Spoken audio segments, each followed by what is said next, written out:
Les questions qui se posent souvent sont des questions, pour ma part, très opérationnelles. C'est-à-dire qu'on est vraiment sur des sujets très opérationnels liés au digital. C'est-à-dire qu'on est vraiment sur des sujets pointus où on a besoin d'experts qui puissent résoudre des sujets archi-opérationnels, que ce soit sur toujours du marketing digital, mais que ce soit sur de la refonte de site, que ce soit pour auditer des campagnes, améliorer une relation avec une agence ou je ne sais quoi. Ce qu'on remarque en revanche, c'est que tous nos clients ont beaucoup d'attentes par rapport au digital, des attentes très variées. Mais des attentes très élevées aussi. En fait, le digital est vraiment partout dans l'entreprise. Il y a une pression dingue autour de ce sujet-là. Et ce qu'on constate, nous, en revanche, en tant que cabinet de consultants, donc un peu cabinet de conseil par origine, on constate qu'il y a beaucoup d'attentes, mais il y a une différence assez forte entre les attentes et les besoins. Souvent, les attentes sont en décalage avec les besoins profonds de l'entreprise. Par exemple, ça va être, je reprends un mot qui m'amuse beaucoup, c'est le mot de la digitalisation, la transformation digitale. Si tu veux, depuis que ce mot existe, il y a eu une variation, en tout cas, de l'interprétation de ce sujet. Au début, quand on parlait de la transformation digitale, on parlait vraiment de technique. Le patron avait décidé de transformer la boîte, donc on envoyait toutes les boîtes, toutes les différentes personnes dans les différentes organisations, dans tous les événements pour comprendre ce que c'était que le digital. Et il y avait un point fort, c'était la technicité. J'ai besoin d'outils, on parlait d'iPad au démarrage, on avait besoin ensuite, là il y a 2-3 ans c'était les DMP, la data, les choses comme ça. Aujourd'hui, il y a enfin peut-être une prise de conscience que la transformation digitale, ce n'est pas que ça. Et si tu veux, aujourd'hui, j'ai l'impression que ça évolue plutôt positivement et que les gens ont compris que la transformation digitale, c'était pas un point, c'était plusieurs petits points, avec comme axe central l'humain, parce que quelque part, on parle d'organisation, et organisation, ce sont avant tout des hommes. Et ensuite, la partie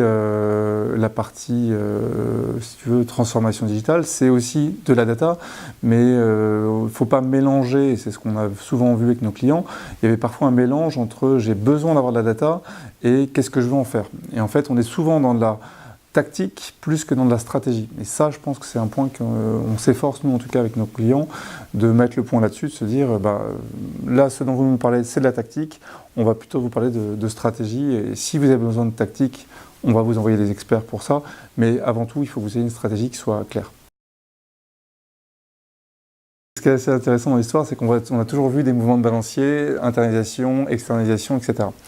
Et aujourd'hui, on a, je pense, une vraie prise de conscience que le digital, c'est important. Donc, comme c'est important, les entreprises veulent comprendre, et pour comprendre, elles ont besoin de se former, ça c'est une première chose, et puis ensuite, elles ont besoin de maîtriser les actions. Et donc, je pense qu'il y a un grand mouvement d'internalisation des entreprises, du digital, du marketing digital pour préciser, parce que c'est finalement leur business. Quand on parle d'une DMP, c'est bien plus qu'un outil, peu importe d'ailleurs ce qu'on en pense, ce qui est bien plus qu'un outil, c'est surtout une manière d'organiser son marketing macro, de repenser sa relation client. Donc c'est quand même très stratégique. Et c'est vrai que de laisser ça à des experts, c'est comme si en fait on laissait les experts décider de notre stratégie à notre place. Donc je pense qu'il y a un vrai mouvement de fond d'internalisation qui est censé, que j'ai tendance à préconiser parce que je pense que c'est important que les gens comprennent ce qu'ils font. En revanche, l'externalisation a aussi beaucoup de sens sur certains sujets. Typiquement, on a besoin d'experts pour faire des choses très pointues. On parlait de DMP. Je défie n'importe quelle boîte de trouver en interne des experts pour faire un bon appel d'offres sur ce sujet-là, pour bien comprendre ce sujet-là. Donc, il y a besoin quand même d'experts sur différents niveaux de la chaîne, à différents niveaux de la chaîne. Après, il n'y a pas de réponse manichéenne, c'est l'internalisation ou l'externalisation. Chaque entreprise doit peser le pour et le contre. Et c'est vraiment un enjeu assez majeur, je pense, surtout quand on parle de digitalisation partout, c'est vraiment un enjeu majeur de savoir quoi garder chez soi et quoi laisser faire par des experts. on a besoin de comprendre ce que c'est que le digital. Et c'est vrai que c'est ce que je disais tout à l'heure pour commencer, c'est vrai que le digital n'est pas hyper bien défini, c'est peut-être son défaut majeur. On a besoin d'avoir des gens qui soient des experts, mais surtout pas que des experts. Et on a travaillé, moi le premier, en tant qu'expert digital depuis mon premier boulot. On a un peu le travers des experts de toujours ramener tout au digital. Le digital, c'est évidemment, ça intègre, ça irrigue toute la société, notre manière de vivre, notre manière d'acheter, notre manière d'avoir un lien avec une entreprise. Mais ça ne doit pas nous empêcher aussi quel est le lien qu'on a avec cette entreprise. Aujourd'hui, les entreprises sont tellement mauvaises sur le digital qu'elles laissent leur stratégie à des experts du digital. Et c'est là où en fait, on se retrouve avec des sociétés qui n'ont plus véritablement de stratégie, plus de parti pris. Et moi, vraiment, je le constate à chaque fois que je vois des gens, on fait la reproduction de bonnes pratiques et on arrête de se poser des questions de qu'est-ce qu'attend notre consommateur. Donc il y a vraiment un décalage profond entre l'expertise nécessaire, parce que clairement, pour faire une campagne de search, tu es bien passé pour le savoir, on a besoin d'experts pour faire une campagne de trading média, on a besoin d'experts qui comprennent la data, qui comprennent ces sujets-là. En revanche, avant ces experts, on a besoin de savoir, d'avoir des patrons qui savent où on va. Et là, clairement, le rôle du chef, entre guillemets, a un petit peu été délaissé au profit d'experts.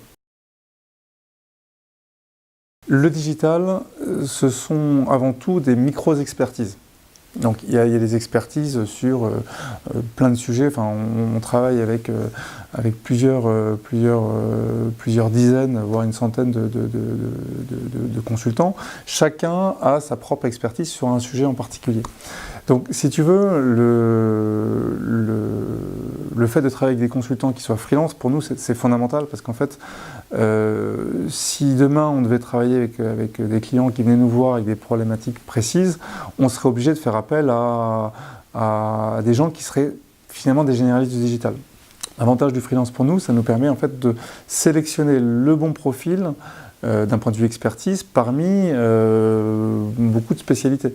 Donc par exemple, si je m'appuie sur la partie DMP, essayer de comprendre quelqu'un qui a déjà fait ce genre de choix, de sélection de solutions, qui comprennent l'univers du client, qui comprennent tous ces sujets-là. Donc il y a quand même une expertise très pointue. Et en interne, on n'a pas toujours cette solution-là. Aujourd'hui, on travaille régulièrement on a plusieurs dizaines de consultants par mois. Ils ont tous une spécificité, une expertise totalement différente les uns des autres. Sans compter la seniorité, sans compter tous ces sujets. Donc pour nous, c'est vrai que le consultant, c'est avant tout une multitude d'expertises. Ce qui est important aussi, ce qu'on voit dans le digital, c'est qu'un succès d'une action digitale, c'est aussi une histoire de personnes. Et donc là, c'est vraiment la partie vraiment valeur du consultant. Et on est tous différents, et Dieu merci. Et c'est vrai que c'est important de savoir, tiens, peut-être que nous, on s'entend bien, mais peut-être que si tu mettais notre personne à la place, ça ne serait pas pareil. Donc nous, notre sujet, il est vraiment de trouver le bon consultant au niveau d'expertise, mais également, et presque dire surtout, trouver l'expert qui va être la bonne personne face à son interlocuteur. Le nombre de freelances en 10 ans ont été multipliés par 2. Donc il y a un mouvement de fond. Mon analyse, c'est qu'on était dans les mouvements de société, d'entreprise, je parle de société ici, dans les mouvements d'entreprise où il y a où le tableau Excel a pris la main. C'est-à-dire qu'on est tous devenus des pions, on est tous devenus des sources de coûts, des sources d'investissement, mais on a tous, toi et moi, je pense qu'on a aussi gardé cette logique-là, et on a été nourris par Excel, je pense qu'on est différents par rapport à nos prédécesseurs sur la gestion d'une entreprise. Et en fait, ce mouvement d'Excel a été le mouvement qui a finalement aplati cette partie humaine, et donc je pense que toute personne a envie de reprendre le pouvoir Mais c'est amusant d'ailleurs parce qu'on le voit dans la société. Si je faisais un parallèle avec la société, il y a aussi ce mouvement de fond dans la société où, on l'a vu avec l'élection de Macron, c'est la société civile, enfin une grande partie de la société civile qui prend le pouvoir. Et je pense que c'est un mouvement assez profond de ne pas avoir envie de laisser à d'autres la gestion de sa propre vie. Donc le mouvement de freelance est un mouvement, à mon avis, durable et en réaction à un mouvement de déconsidération de l'homme dans l'entreprise. La data, c'est sûr que la data, c'est un peu le sujet. C'est le sujet le plus compliqué parce que finalement, il y a beaucoup de sujets à l'intérieur de ce même sujet. Et après, il y a une question de mode, c'est-à-dire que parfois, on va demander des experts de trading média, le lendemain, ce sera des experts search. Et puis pendant un temps, il ne va plus y avoir aucune demande sur ce sujet-là, puis ça revient. Donc c'est un peu, ça s'en va et ça revient, comme dirait la chanson.